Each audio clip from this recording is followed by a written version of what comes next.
पीले दांत वाली बहू। रंजना कभी ब्रश नहीं करती थी। उसे कितनी बार उसके माँ बाप ने डांटा, लेकिन उसका कोई असर उस पर होता ही नहीं था, जिस कारण से उसके दांत पीले पीले हो जाते हैं। शादी के बाद। अरे बहू, वैसे तो तुझ में कोई कमी नहीं है, पर तेरे दांत इतने पीले कैसे हैं बेटा? कैसे मतलब? कोई सर्जरी थोड़ी ना कराई है। वो तो क्या नाम, मैं ब्रश नहीं करती थी तो पीले हो गए। अब क्या करूं? आप कहे तो लाल करवा लूं या फिर काले? यार ये क्या है, क्यों माँ से लड़ रही हो? लड़ रही हूँ? अरे मैं लड़ रही हूँ या ये बोल रही है कि दांत पीले है, पीले। अरे तपस्या थोड़ी ना की है इन्हें पीले करने के लिए। बकायदा ब्रश नहीं किया है 20 साल तक, तब जाकर। छी, कैसी बात कर रही हो? ये उस वक्त तो पीले नहीं थे जब हम लोग तुम्हें देखने आए थे। अरे तब साफ करवा लिया होगा डेंटिस्ट के पास जाकर। अब देखो कैसे पीले पीले लग रहे हैं। रंजना सास की तरफ गुस्से से देखती है। फिर शुरू हो गई पीले पीले पीले।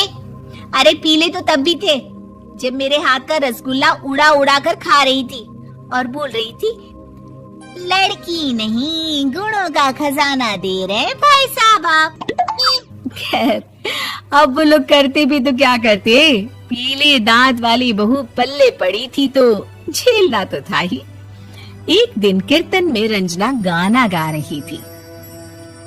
अरे कमला बहन, माँ का द्वार है, यहाँ तो सब शुद्ध होकर आते हैं, फिर अपनी बहू को ब्रश भी नहीं करवाती तुम।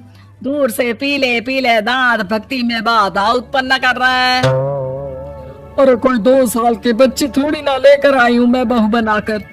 अच्छी खासी लड़की है, अरे कैसे करवाऊं ब्रश? ये तो उसे खुद करना चाहिए ना। अब माँ बाप तो इसके जैसे तैसे निपटा दिए, ये नहीं सोचा कि सास कैसे संभालेगी। सास बहू को लेकर घर आ जाती है, लेकिन सोच लेती है कि अब इसे लेकर कहीं नहीं जाएगी। अगले रोज बहू कहती है, अरे क्या हो गया, मंदिर नहीं जाना क्या? कीर्तन का वक्त हो रहा है। मेरी मधुर वाणी से कान्हा जी जागते हैं और सोते हैं। आप तो जानती है ना उनकी भक्ति में कितना मन लगता है मेरा। वो क्या है ना, तबीयत ठीक नहीं लग रही है मेरी, आराम करूंगी मैं। तबीयत ठीक नहीं लग रही? अभी तो मिथुन के गाने पर नाच रही थी आप, और अब बोल रही है कि तबीयत ठीक नहीं लग रही। अरे भक्ति में मन लगा लो सासू माँ, ऊपर जाना है, क्या मुंह दिखाओगी आप? हाँ? सास को बहू की बात पर गुस्सा आ जाता है। मैं क्या मुंह दिखाऊंगी, इसकी चिंता तो ना कर, समझी? अपने मुंह की चिंता कर, जो ये पीले पीले दांत लेकर हर जगह पहुंच जाती है। पता है लोग कितना मजाक बनाते हैं। ना जी ना, मैं नहीं जाना कहीं तेरे साथ। तो ये बात है। कोई ना, मत जाओ, मैं अपने कमरे में ही बैठकर भक्ति कर लूंगी। ऊपर वाला दांत थोड़ी ना देखता है, मन देखता है, भावना देखता है। और अरे बस बस, तू सब कुछ दिखा, बस ये सफेद चमकदार दांत ना दिखाना किसी को, है? जा यहाँ से। बहू को सास की बात का कोई फर्क नहीं पड़ता। वो तो जैसी थी वैसी ही रह जाती है। सुबह नहाकर किचन में खाना बनाना, फिर खाना खाना, कीर्तन भजन करना और सो जाना। एक दिन, माँ जी मैं सहेली के घर जा रही हूँ, शाम को लेट आऊंगी।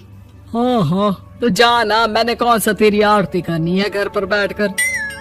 रंजना सहेली के घर जाती है, जहाँ वो पार्टी में जाने की तैयारी कर रही होती है।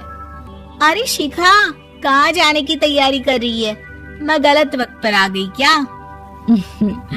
अरे नहीं यार, उल्टा सही वक्त पर आई है।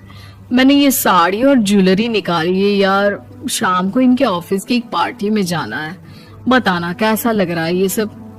नहीं यार, इस ड्रेस के साथ तो वो वाली ज्वेलरी अच्छी लगेगी। हाँ हाँ सही बोल रही है, मैंने ध्यान ही नहीं दिया। वैसे तो हमेशा से मस्त फैशन सेंस रखती है। तो बड़ा जाती होगी ना पति के साथ पार्टी में। रंजना कुछ नहीं बोलती, बस सोचती है कि यार काश ये बात सही हो जाती। पर मैं क्यों नहीं जाती पार्टी में?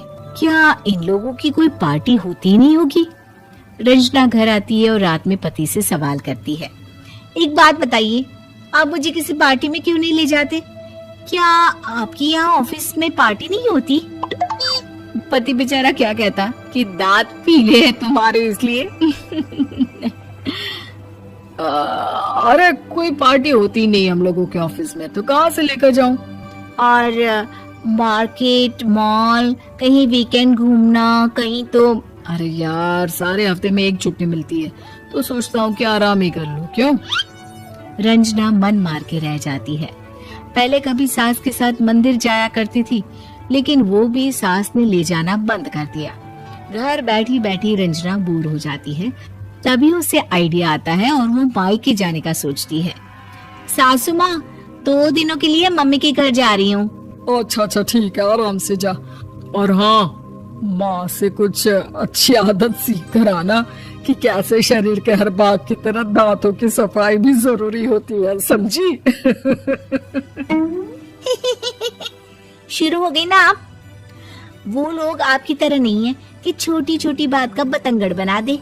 उन लोगों के लिए मैं मायने रखती हूँ, ना कि मेरे पीले पीले दांत। रंजना माँ को बिना बताए उन लोगों को सरप्राइज देती है, लेकिन जैसे ही वो दरवाजे पर पहुंचती है, अंदर देखती है कि घर वाले कहीं जा रहे होते हैं। अब माँ, काश रंजना दीदी के दांतों वाली प्रॉब्लम नहीं होती, तो वो भी हम लोगों के साथ चलती ना बुआ जी की बेटी की शादी में। हाँ बेटा, लेकिन अब उसे कौन समझाए कि उसको उसके पीले दांत नहीं दिखते, लेकिन उसके आसपास के लोगों को कितना एम्बैरेसिंग फील कराते हैं। मुझे तो कितनी बार उसके स्कूल की टीचर ने शिकायत की कि उसके साथ कोई लड़की बैठना भी नहीं चाहती, और ना ही कॉलेज में कोई उससे बात करना चाहता था। लेकिन पता नहीं क्यों उसे ये बात समझ में ही नहीं आती। कोई कमी नहीं है उस लड़की में, बस यही कि दांत पीले हैं। वो तो भला हो जीजा जी और उनकी माँ का, जो दीदी को जैसी है वैसे ही रखा हुआ है। रंजना को अपने घर वालों की बात सुनकर बहुत दुख होता है।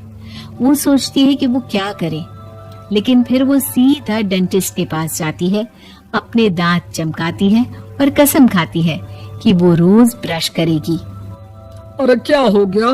तुम तो 2 दिनों के लिए गई थी ना, पर कोई ना, अच्छा है, चलो आ गई तो। रंजना सास के सामने आकर खड़ी हो जाती है और पूरी स्माइल करती है, उसके चमकदार दांतों को दिखाती हुई। हैं? चले मंदिर? माँ, मुझे माफ कर दीजिए, मैंने आप लोगों को बहुत एम्बैरेसिंग फील करवाया। मैं आज से रोज ब्रश करूंगी।